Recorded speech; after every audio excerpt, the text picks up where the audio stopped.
Okay, so the floor is off. I should say floors. We ended up with 4 layers back here, and as you can see, it's pretty chewed up. And you know, this section around here has been replaced at some time. You can see that fold there been welded along.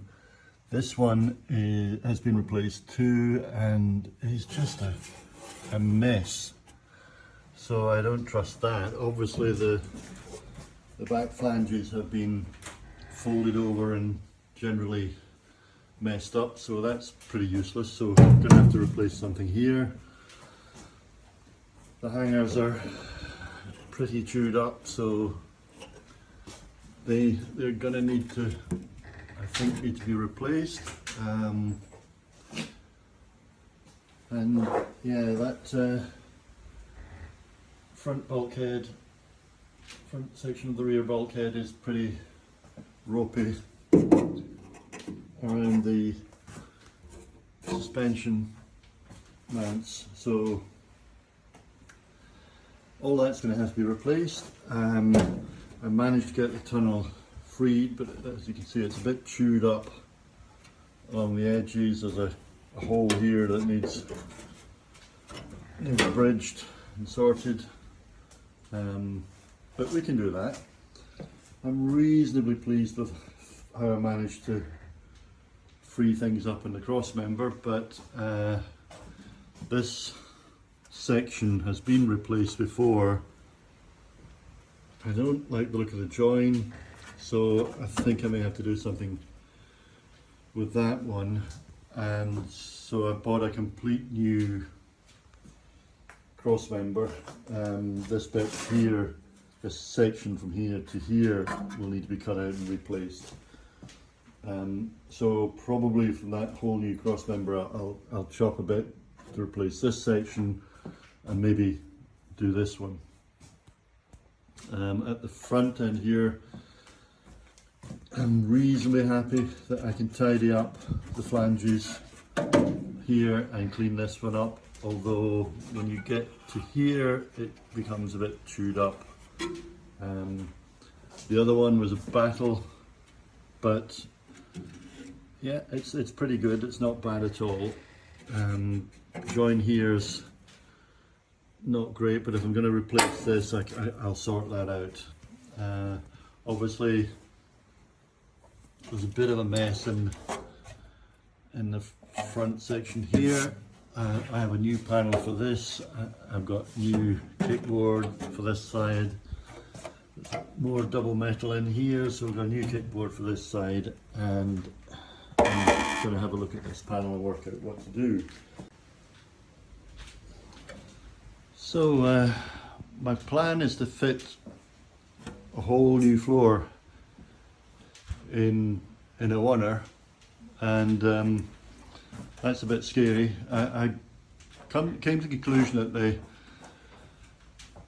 I don't have any great confidence that any of the datum points are going to be brilliant in terms of lining up the floor, other than perhaps the center here, because everything has been messed around so much with the various repairs. So I figure the best way to fit this floor is to kind of set it on and do my best to make sure everything squares up and do all the measurements when it's in place. So I'm going to replace the rear bulkhead, then we'll have a nice mating flanges along the back.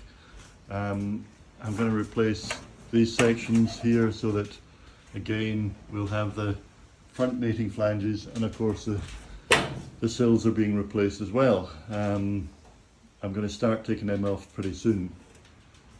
So hopefully I end up with a square of the right size, and I can fit the floor in and then start welding it in place. A lot of work to do before we can do that, so all of these flanges have to be repaired, but you know, I'm a little more optimistic than I was when I was halfway through ripping this floor out.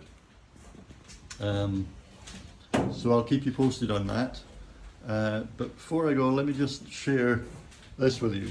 So I explored a bit further forward because having freed up these chassis rails, I wasn't sure what was going on here. It was pretty rusty in this section, and so I exposed it, and what I discovered was that this is obviously original chassis rail, and then this is original chassis rail here, and this has been welded on top of it, and you can see the welds there. So you know, that's fine.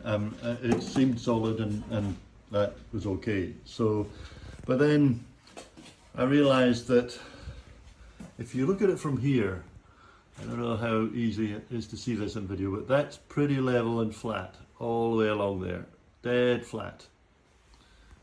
The other side, which hasn't been tinkered with, you come along nice and flat, and then it takes a bit of a dip.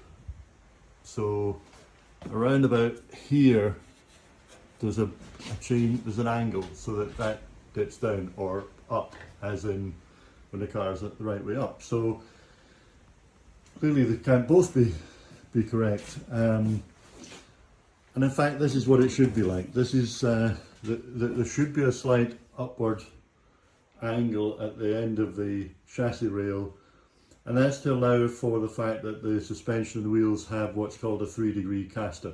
Don't ask me what that means. It's something to do with making sure the wheels point in the same direction when you go around corners and all that sort of stuff. So this is okay, other than the fact that I probably didn't do a great job of welding that extension on, but you know, maybe we'll live with that, I'll see. But this one is not okay, so that's, I'm going to have to find a way. I'm going to have to replace that chassis rail and get it in, which is fine. You know, I can do that, I guess. It's going to be a bit of a struggle because it has to be cut out from all these sections here. But and maybe I do it from where it rusts up here somewhere and replace this section. But I have to make sure that it all levels up and that the distances are as they should be, and that's going to be challenging. So yeah, we'll get round to that. Watch this space. But thankfully that's not something I need to do instantly, I guess, although it kind of depends. If I'm going back to here with a new chassis rail, then I need to do it before I put the floor in. But hey ho, it's it's another challenge.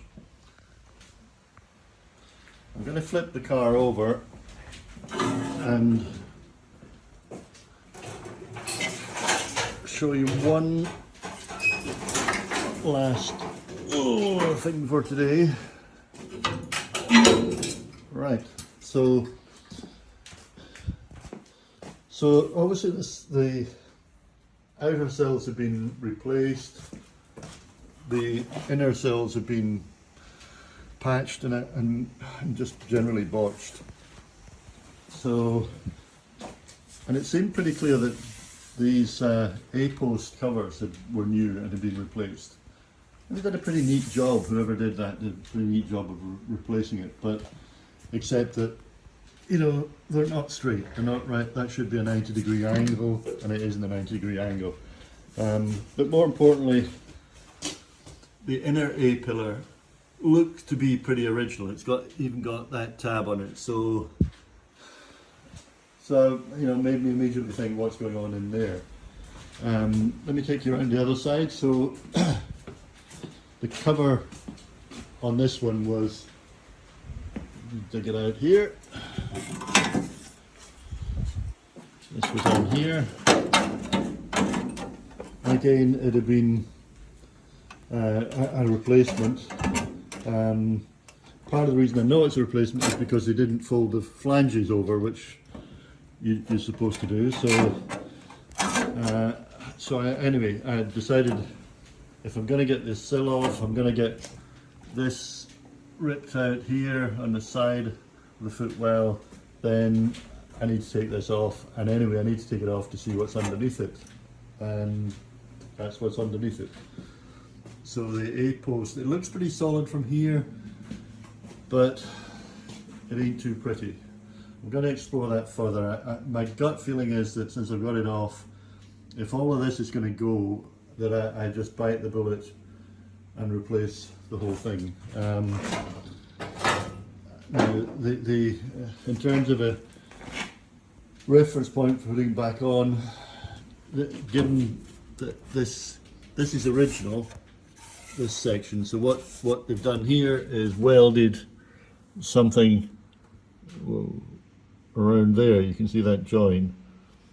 So I kind of may be able to do something about this.